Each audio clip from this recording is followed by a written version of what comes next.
Okay, today we're going to look at creating discussion boards. So if you would open up one of your courses in Ekadence, there are two ways to create discussion boards. First, you can come over here to the left side menu, click on discussions, and then simply click on the green create discussion, and it will create a discussion board. The other way to create a discussion board is to go to the modules button. So on the far left, modules. Remember, modules is where you're going to set up your weekly folders or your unit folders, however you want to organize your course. So if I wanted to create a module here for week 1, I can come over here to week 1 and go to the work for week 1 module folder. Come over here to the far right, the 3 dots, and you can see that as I hover over the 3 dots, I can go ahead and choose discussion. Click on discussion. I need to give it a title.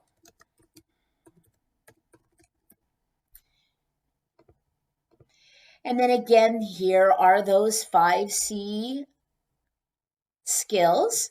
So discussion board is definitely collaboration, communication, more than likely all of these. Publish date, and it tells you students will not see this activity until you set a publish date. So you can set a publish date for when you want the students to see it, a due date for when it's due, and a cutoff time.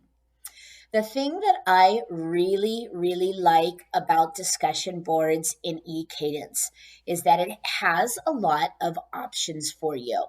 So here underneath discussion settings, if you click this first one, students must post before seeing others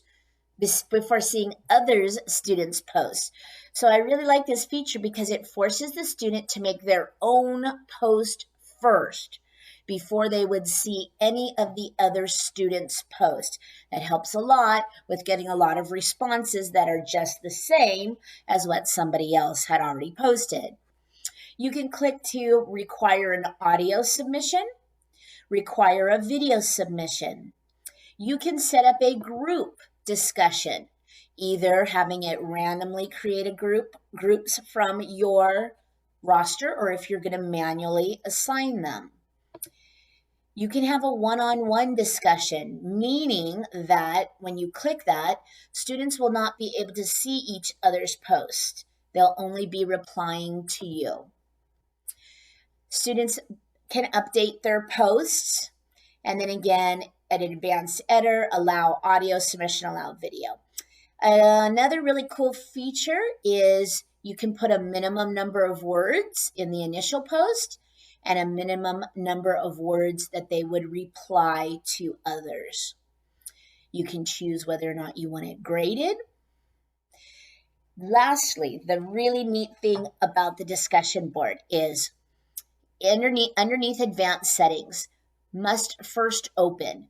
So I could set this that if there's an article I want them to read, I could say that they must first open this article, or they must first open this video or this assignment.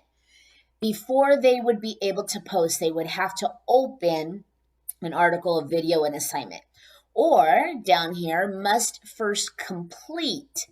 So they might have to first complete this journal, right? And then they would be able to post in the discussion board. So couple pretty cool things, really nice things in the discussion board, options for you to use. Once you set that, you save it. And this is a little strange because I haven't done the directions for it yet. So I'm going to come down here. Remember, I'm in the week 1 module. Here's the practice discussion I just did. I'm going to open it up. Here we are at the top. You're in the view setting. Now, if I wanted to edit it, now I could go ahead and I can type my directions in right? Type in what I want them to do. I can add images here. I can insert content if I want to bring up something from my Google Drive, if I have an attachment.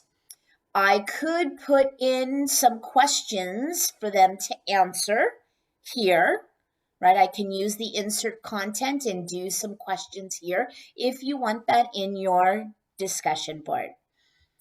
And then afterwards, I would hit save and my discussion board would be ready to go. Discussion boards are going to be really important or a really useful tool, I feel, when we go back in person, because you can keep discussion boards. This can be that online component where you can have the discussion board and then maybe even bring it into the classroom where you can further have that discussion or keep the discussion going. Discussion boards are one of those connection tools where we can now give the students discussion boards to do at home, whereas in class time, you can use it for going deeper into that discussion. Thank you.